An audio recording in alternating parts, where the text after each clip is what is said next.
Hi there guys, I'm Nikhil from Notion Hub, and in this video, I'll be showing you the most important tips and tricks for your iQOO 9 Pro. By the way, do check out my video on the best features section, where I'll be talking about all the features offered by this phone. With that said, first let's check out the navigation gestures. Now once you enable the navigation gestures, you can swipe from the bottom of the screen to go home. You can swipe and hold for recent apps. And you can swipe from the left side or the right side of the screen to go back a step. To trigger Google Assistant, you can swipe diagonally from the bottom left corner or the bottom right corner. Just swipe it and Google Assistant will trigger. Besides all these gestures, you can also quickly switch between applications by swiping left or right on the bottom bar, just like on iOS.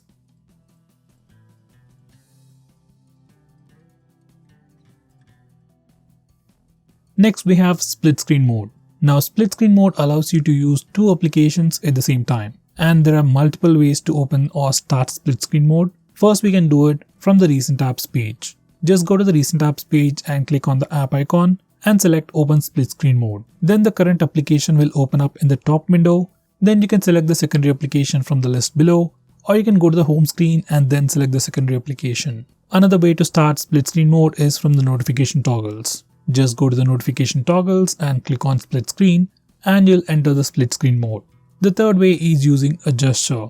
On this phone we have a 3-finger gesture to quickly open the split screen mode. On any compatible application, you just need to swipe up using 3 fingers and you'll open the split screen mode. Very few phones out there offer this particular feature and it works really well.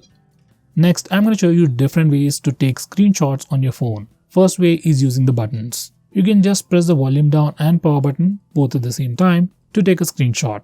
Next, we also have the 3-finger screenshot gesture on this phone. It's enabled by default. If it doesn't work, you can just enable it. Now this is how it works. Once you enable this feature, just swipe down using 3 fingers and you'll be able to take a screenshot. It's very simple and it's very handy. Next, I'm going to show you how to take long screenshots. To take a longer screenshot, first you need to take a regular screenshot. You can either use the buttons or the gesture. Now once you take a screenshot, you get a preview, and from here, click on long screenshot button. And then your phone will automatically take a longer screenshot.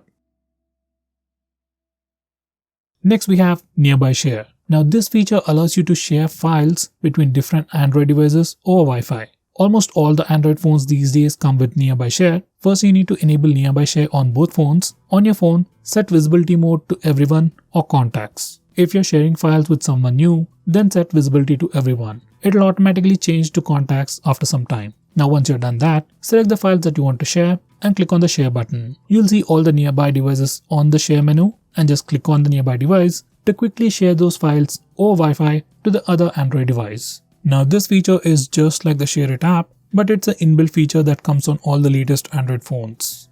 Next we have notification history. Now once you enable this particular feature, all the notifications that you get will be recorded in the notification history place. So even if you accidentally dismiss a notification from your notification bar, you can still find them in the notification history panel. I would definitely recommend you to use this feature. Next we have Privacy Dashboard. Now this particular feature allows you to see which application has access to your camera, GPS, microphone and other permissions. And at the same time, this particular feature allows you to see which applications have used which particular permission at which specific time. So you get a complete timeline history and you can easily find out which applications are misusing permissions, and from here you can also block those applications from accessing those permissions. Next we have a very important security feature called app pinning. Now this is very important if you're someone who often lends your phone to some other stranger or even your friends. Now once you enable this toggle, you will be able to pin applications from the recent apps page. Once you pin an application, you can't go to the home screen, open camera app or open the gallery application. So it improves the security a lot. To unpin an application or to close the app, from the navigation gestures, you can just swipe up from the bottom twice and it takes you to the lock screen, and once you enter the password, that application will be unpinned. If you're using navigation buttons, you can press and hold back button and recent apps button and it will take you to the lock screen. Once again, you can unlock the phone to unpin the application. Next we have blur recent apps. Now there are some applications that you want to blur the interface in the recent apps page. Let's say for net banking applications, you don't want others to check out your balance details or other information. You can blur those applications in the recent apps page. You can do all that from here. Next we have background power consumption management.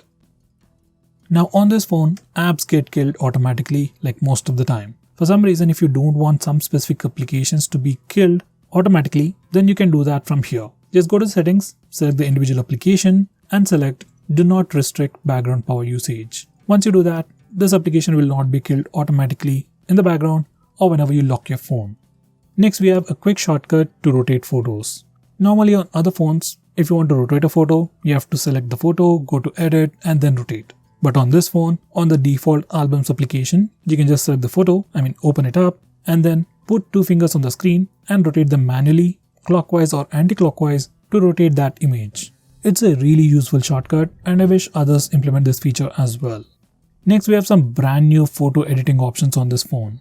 Now once again, to use these editing options, we need to open the albums application. Just select the application, go to edit and we have tons of photo editing tools. Out of them all, you might be interested in Object Eraser, where you can erase some objects in the photo. It is still in the beginning phase, but this particular feature works really well. Next, we can also hide photos in the default albums application. To do that, just open the albums app, select any photo that you want to hide, then go to menu and then click on hide. Now that particular photo or video will be hidden. Now to check out all the hidden files on the phone, you can once again go to album settings and go to the hidden section. There's no password protection for the hidden section, but we can lock the entire albums lock itself. Next, we can also check out recently deleted files. Now whenever you delete files in the default albums application, they won't get deleted immediately. You can find them in the recently deleted section. After a few days, all this stuff get deleted automatically, or you can also delete them manually from here. Now, if you don't like this particular feature and you want files to be immediately deleted on your phone, then you can disable this feature from the album settings.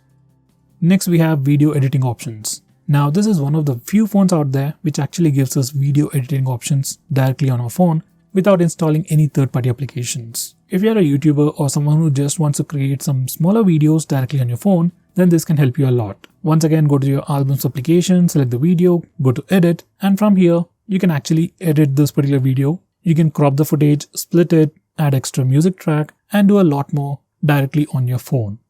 Next, we can change the screen refresh rate on your phone. Normal phones come with a regular 60Hz screen refresh rate, but obviously your phone has higher screen refresh rate. Now, if you go to the display settings, we have a section called screen refresh rate, and from here, you can change the screen refresh rate of your phone. By default, it is set to smart switch. So your phone automatically switches the screen refresh rate depending upon what you're doing. Now this can give you the best battery results, but for some reason if you want a constant high screen refresh rate, you can change it from here. Next, we can also change the recent tab style. Now there isn't any complicated stuff going on here. You can just do a pinch out and pinch in gesture on the recent tabs page to change its complete style. Personally, I like the default one. Next we have dark mode. Now you can enable the dark mode from the display settings or directly from the notification toggles. Once you enable it, all the system UI elements and even some system applications and Google applications change from the default light theme to the dark mode or the dark theme. Here's a quick preview. By the way, we can also schedule the dark mode to only work at night, which can also be pretty helpful. Next we have default app management. Now from this place, you can change your default phone dialer, default SMS application, default browser and so on. So if you want to change it, you need to come to this place. Next we have flash notification. Now once you enable this feature, every time you get a call or notification, your flashlight blinks and gives you a notification. Now this particular feature can be pretty handy if your phone is lost and is in silent mode. Next, we can also display the battery percentage directly on the status bar. If you want to do that, just enable this toggle. Next, we can also display the network usage on the status bar, like how much you're downloading and how much you're uploading. You can check out all that information on the status bar just by enabling this toggle.